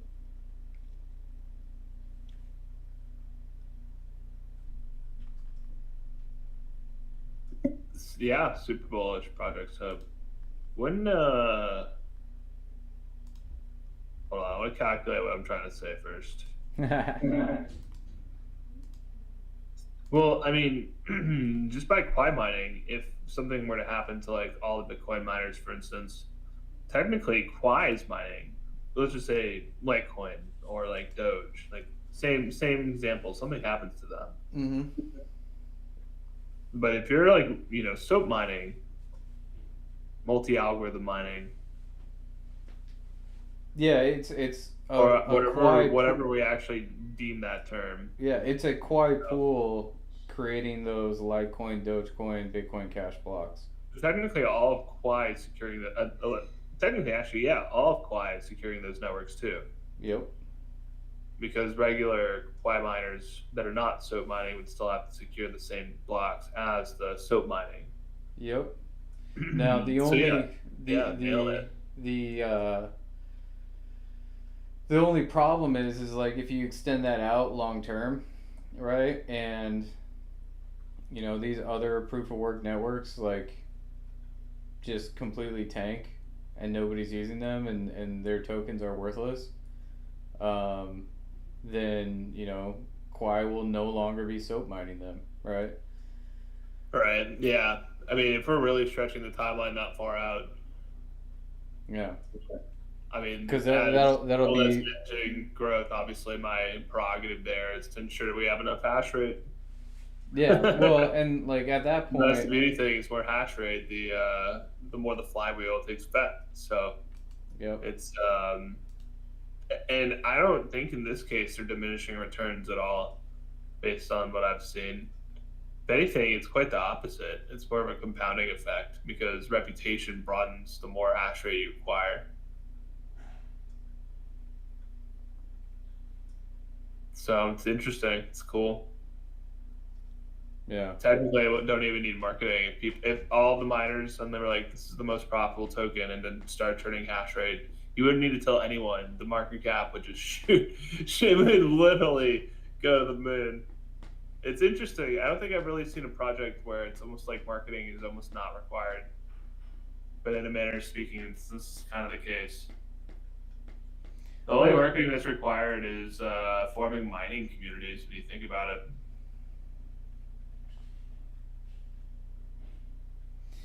Yeah, well, I mean, short term, right? So, like, there's always like marketing happening, whether it's like active or, like for like every time a new human is born, like somebody's marketing something to them, right? Like, hey, you should not put dirt in your mouth, right? Here's something better. Here's a pacifier. I want you to try this pacifier. Right? So there's always marketing happening. It's just like the active marketing is probably no longer required at a certain point. Right? Like somebody else wants to get into mining, they're gonna go look for a solution, and somebody's gonna provide it to them. Somebody wants to get into crypto. Somebody who wants to like find something besides like fiat. So I'm not saying it like you're thinking about it right now. So that's not what I mean. I get what you're saying though, right? Like marketing in that sense will always be needed. But what I'm saying is, if you were to strip it all the way to what would now be the bare bones, in other words, what will be ossified after so gets implemented, you technically wouldn't need a marketing team. Is what I'm trying to say. It's based on Right. absolute, ground level fundamentals of how the blockchain is actually built. If you just had a bunch of mining communities come together and then you merge mine, let's just say the ETF coins, you then can quite literally just start snowballing. Yep. So anyways, I'm going to start a mining community. All right. Half joking here. Come on, chat, you going to join us? You want to go for the ride, chat? Nobody in chat responded to me when I said, "What's up?" I'm sad. Sad. I know Dan's on for the ride. He's building his mining rig. Yeah. Oh man. I like Not even kidding though. right. It's like, well then like, the next step then is for realizing the energy dollar. Sorry. Yeah, no, exactly. Like the the utility and adoption of Qi as a real unit of account. And I was thinking about this with Steph earlier today, and he's playing around with this idea or this concept of it's called the free energy principle, and I think I wrapped my head around it, but to explain it briefly, the free energy principle basically states that like everything, every system is attempting to reduce. They call it reducing free energy, and you can think about it as entropy, right? Like you're trying to reduce entropy, but instead they use this term like reducing free energy, right? And there, when you understand the free energy principle, you realize like how it applies to like almost everything, and they're applying it. I mean, like the PhDs and the deep thought leaders are applying it to AI or active inference, right? And they're using like math and like all this other stuff to like apply the free energy principle to active inference. And like the best active inference system minimizes the most free energy, right? And so in terms of like Quai Network and like entropy reduction, you can say that the best model um, produces like the most predictable outcomes. The best AI model produces the most predictable outcomes, right? And so when we look at Quai Network and we look at like proof of entropy minima, Steph is like, oh, this is the exact same thing, right? Like when you're producing a block, you're eliminating um, entropy in the next block, right? And you're eliminating the potential for the variety of hashes in the following block. Every time you produce a block, you reduce the amount of entropy in the system, or you reduce the amount of free energy in the system. And this applies to everything, but another example is like in our day-to-day lives, like we are making decisions in order to reduce free energy or reduce entropy. Like we're constantly seeking predictable outcomes, right?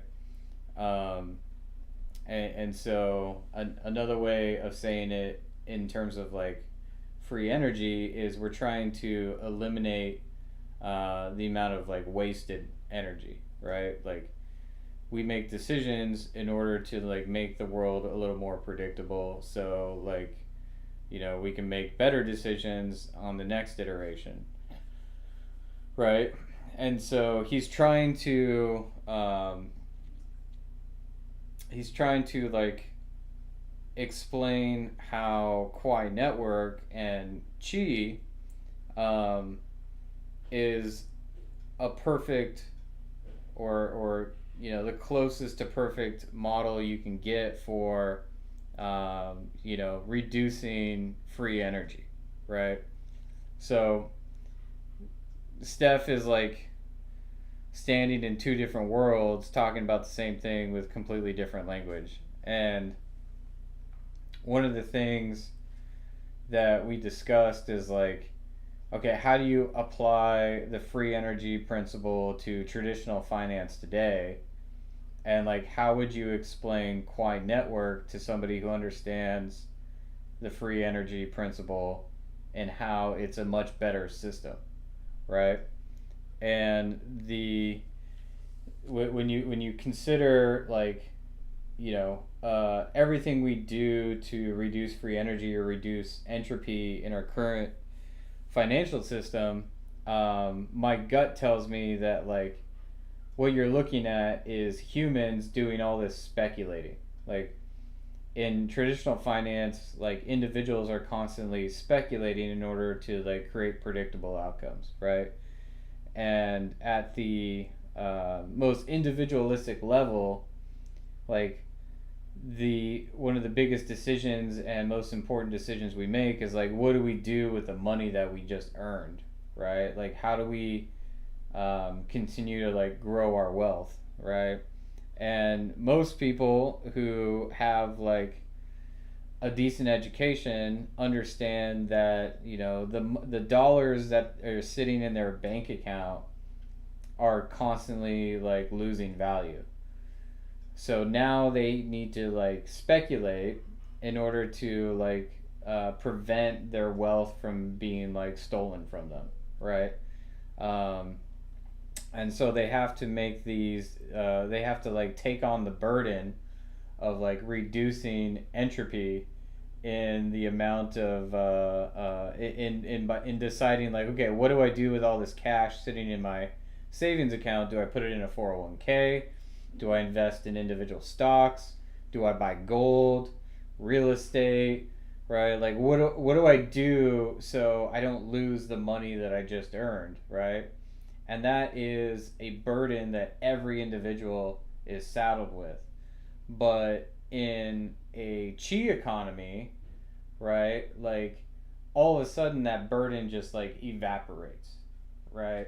You can choose to invest, but now you don't have to like constantly like worry about like the inflation like eating your tax or taxing your wealth, right? You can just put it all in chi, and you're likely transacting in chi anyways, right? So all of a sudden, the entire like financial system becomes much more efficient in like the free energy principle way of like thinking about things. So that was something that we discussed earlier today. So like, yeah, right now we got Project Soap, and I see more people on YouTube asking about Project Soap. I'll get to you in a second, but like once Project Soap like ramps up, um, people are going to be like thinking really hard about like why chi is a better unit of account, and like we already got like some really deep thought leaders like trying to use their current fucking paradigms and lexicons to describe how a chi economy is like 100 times more efficient than the current one that we live in, which is pretty cool. So, any thoughts on that? And then I'll get to this guy on YouTube. I cannot pronounce your name. Apologies for that. Tifo Compst. I mean, in general how I feel about the project and Chi. Huge believer, big fan of it. You also know I'm a big fan of the altitude at which you and Dr. K and staff, Curdy, and a lot of all these astute academics typically fly at. I don't have many additional thoughts on top of that. I will say if one day a nuclear power plant just suddenly happened to turn on a bunch of soap mining, I wonder what that would do to the price. Let's just say all of a sudden, one day, a massive fusion power plant of some sort, some power source that hasn't even invented yet, suddenly provides such a substantial amount of hash rate. Like, what would actually happen to the price? Right? Like, I guess that's the interesting part about the flat coin experiment is because it's technically supposed to be less volatile. But given the new mechanics and given just the absolute like sheer positive flywheel effect that like is built into the system, does make me wonder, like, at what point at that after exponential growth does stabilization occur, in which there is this new normal at which you're talking about, or does it just continue forever if the effect works properly and like proof of work then has to basically all work together? Those are my thoughts. I again can't really speak to the level at which you're academically referring to chi, but I wonder about the paradigm that's getting set up. It seems really exciting for proof of work. It seems really, really exciting. Seems like it's a lot of right now. There's a lot of zero sum games. It seems like it turns into a bunch of positive sum games for everyone to play, which is quite excellent. Yeah. Yeah. Yeah, it's definitely very positive sum for everybody. I mean, like the way I think about it is, chi's stability and its usefulness as a unit of account depends on maturation in Quai, right? And there's going to be shocks to Quai, but when there's a mature market, those shocks are actually like absorbed, and so like you're gonna have like short periods where the value of chi fluctuates, but it's not gonna be like as devastating as like the freaking fractional reserve, the shocks that happen in a fractional reserve banking system, right? So like in a fractional reserve banking system, where fiat is used, like those shocks like always trickle down, right? And it's always like the individuals that have to like eat the cost of all this debt that just gets like sucked out of the economy when they like either overprint or just like stop printing entirely, right? And by printing, I mean not just like the money printer, right? The actual like Fed and the Treasury like working together. I mean like banks, like recalling loans, right? Totally like adjusting their strategy for handing out loans. Like right now, I was listening to Patrick Bet David earlier, and like, yeah, uh, interest rates on car loans are coming down, right? But that doesn't mean that the bankers are handing out more loans. They're actually still keeping their money like close to the chest. And so like you're actually seeing like we're approaching like the recall rates on vehicles in America, and like if it continues, I guess like we're gonna surpass the numbers that we saw in like 2009, like post 2009 crash or 2008 crash. um, and it's not just like subprime loans. Like these are also like prime loans. Like the rate of recalls is going up in prime loans. It's not going up in like subprime loans, which is insane, right? And even though like the interest rates on these loans are lower, banks are like, nope, we're not doing it, right? Because the economy sucks, and we don't know if the Fed's gonna like lower interest rates right now, because everybody's over leveraged. So like in a Quai Chi global economy, when there's shocks to Quai, everybody can benefit from the arbitrage opportunity. And like you could say that like only the most sophisticated actors will take advantage of this arbitrage opportunity. I think at that point this opportunity is so accessible to everybody that it's going to be automated in their fucking wallets, right? Like if you have a position in Quai and there's a shock, you're automatically going to like pivot to Chi, or like vice versa, right? If there's a fluctuation in Chi that's not ideal, like your wallet's automatically gonna like optimize for profit in Quai, right? And so like shocks to like Quai and Chi like can also result from like what you were mentioning earlier, like a bunch of like nuclear power plants deciding to focus like all their output into like mining, which severely like reduces the cost of mining, which will have like a reduction in value on like Chi as an energy dollar, right? Because like hash rate is super cheap, right? But like what they're doing is they're actually like investing in energy infrastructure, right? And they're taking demand away from civilian energy infrastructure, right? Which increases supply for civilian energy infrastructure writ large. It just makes energy cheaper for everybody, right? So that's like the ultimate end game of a Quai Chi economy is we drive energy prices into the fucking ground, right?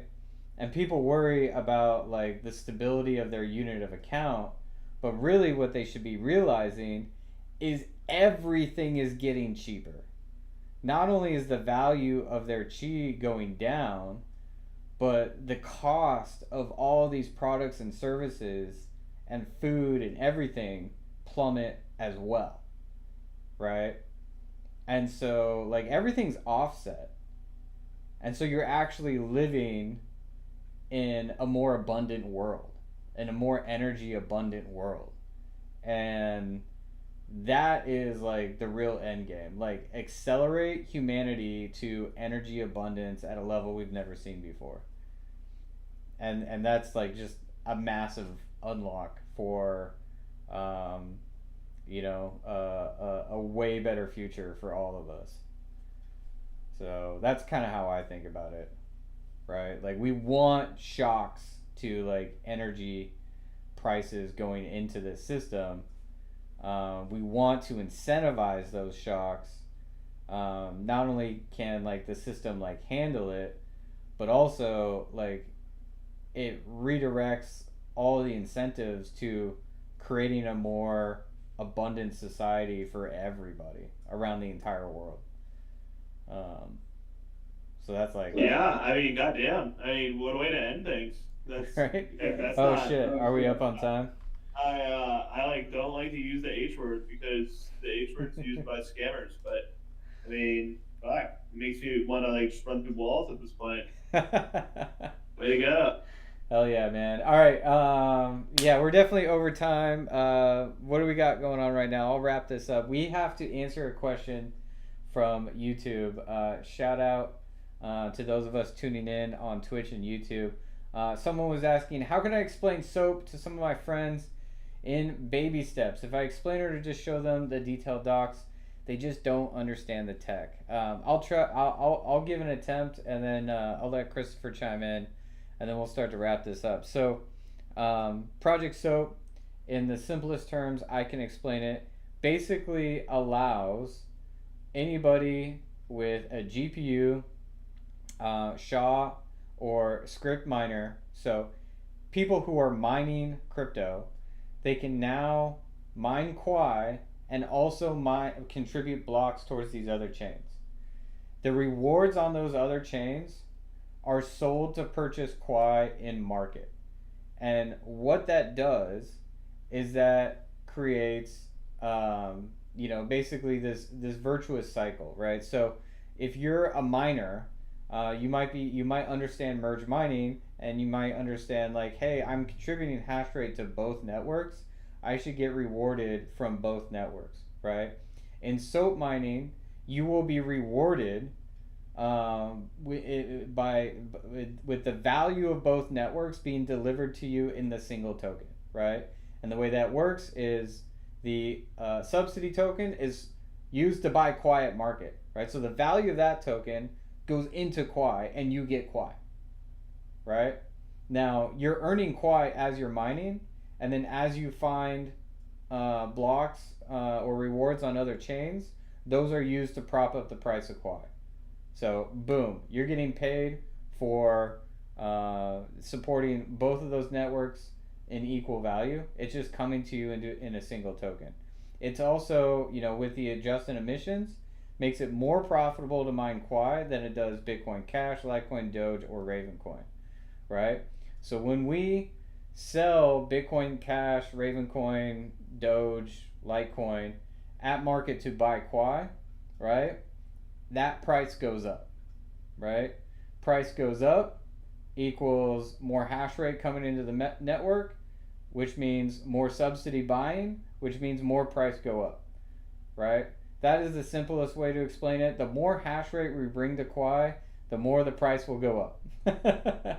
Okay? The only other addition I want to add to that right now is we will be creating a staking contract where people can lock their tokens to earn that Quai that we bought at market for rewards, right? And what that does is that just incentivizes more liquidity to come into Quai, which helps accelerate this price go up action.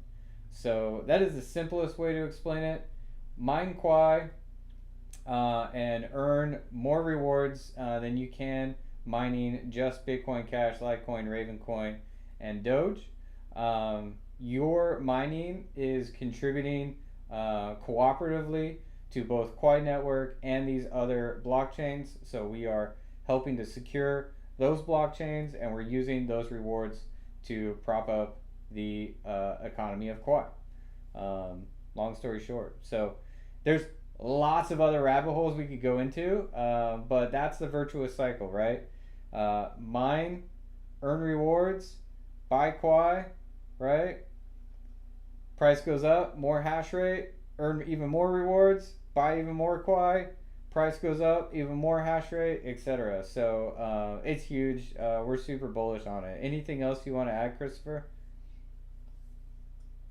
I mean, kind of like you just laid out right there. It's not simple, and of course, when you know your friends start trying to look at the tech, they glaze over. I mean, I'm not surprised. Just listen to Matt try to explain just now. It's just like, he's like, okay, I'm going to explain it the most easy way possible, and then he looks like Charlie from It's Always Sunny in front of the board. Right. And like the thing is like it just flips the proof of work economics on its head, and it takes what was otherwise selling pressure and flips it and does a reverse card into buying pressure. It does that through merge mining, which again has been around since 2011. And what it does is we're going for these popular networks. So I mean the top market cap ones, right? It's that simple. As Matt explained, we can get extremely technical after that and talk about what actually happens, which makes sense. But that's the gist of it. And by using merge mining, either we're buying back the token and burning it, or we're buying back the token and then utilizing it in DeFi. It's that simple. If you can get way more granular at the end of the day, you should study it. That's why I love Quai. It is an onion where you keep peeling and you keep finding more and more layers. And from someone that's been working professionally now in blockchain for 4 years, most projects are the opposite. You start peeling back layers and it's garbage immediately. It smells like rotten. Like 99% of this industry. That's why I love Quai. So again, more layers you peel back, the more there is with us. With everyone else, it's just trash and rotten and garbage. Like I said, merge mining is great, so it changes everything. It becomes more ubiquitous for everyone with hardware now, since they can start actually participating in securing the network. And I believe decentralization still preserves, since we have those strong roots, and that still exists in the network. So, anyways, that's really it. Yeah, that's what I got. 100%. Appreciate that, Christopher. We got a storm coming, I think. Yeah, guys, we're over time for today. We do this every Tuesday and Thursday, same time, 6 p.m. Central to 8 p.m. Shout out to Kashi Mining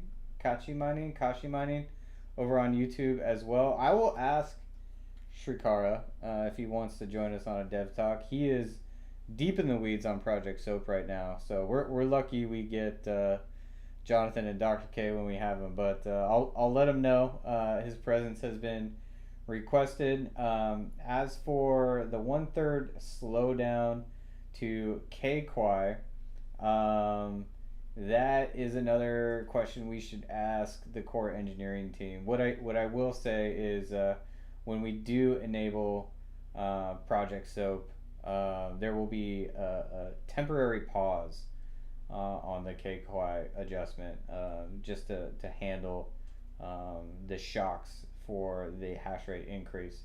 So additionally, yes, we tentatively are planning to launch SOAP on mainnet. I think it's December 2nd. Dr. K said December 3rd. Is it the 3rd? That's a Wednesday. I could have sworn it was the 3rd. Okay. Well, he wants to launch it the week after Thanksgiving. So that is still the plan. We are actively working as hard as we can. Team is coding as we speak while I'm up here on this live stream. So I will pass along your questions and your thoughts. You guys absolutely rock. I should have been streaming to YouTube a long time ago. And for those of you who are hanging out with us on YouTube, next time swing by on X, and if you ask your questions there, we will be tipping you all some Quai using Kipper money. So if you have an X, definitely swing by there and ask one question, even if you can only pop in for a second, and you'll earn some Quai for doing so. If you haven't signed up at Kipper money, you definitely need to check it out. That QR code up above will get you signed up. Otherwise, head on over to kipper.money, and you earn some Quai just for signing up. So if you haven't done that, definitely do that. And yeah, guys, we're still pulling some metrics. from the database currently. Calculating those, we're working through 500 gaps in contract metrics hourly. So when we come back on Tuesday, we should have some updated metrics to look at on our dashboard. We'll just take one last peek at it. Let's see what it looks like here. I have a sneaking suspicion this might break right now because we totally adjusted our database schema. Yeah, it might be. You're the worst at ending things, by the way. It might. Yeah. You're like, we're gonna leave. You guys Yeah. are great. Hold on, I'm gonna break everything. Let's fix it. Yeah, no, this one we won't be able to fix, but I was hoping we get a peek of this right now. But database is churning and burning, guys. We'll get back to this on Tuesday. Come join us on X tomorrow. We got a really cool space cooking, so I hope to see you all there. Yeah, yeah. And keep your eyes peeled for even more updates, folks. Definitely give all these accounts a follow. We appreciate all of that. And Matt, yo, who's our guest tomorrow? Shy, That's right. Shy, good old Caspa Shy swinging by. We'll be talking about Project Soap some more with that man. Beautiful mind, Shy from back in the day, writing that Ghost Dag paper. Very few people trying to scale proof of work, man. So shout out to Shy. He's an invaluable asset. So really appreciate him swinging by. But check it out, folks. I definitely have to wrap it up. I gotta go eat some dinner. But we'll be back on Tuesday, and you can always catch us doing something cool on X. So see you all there. Thanks, everybody. Peace out!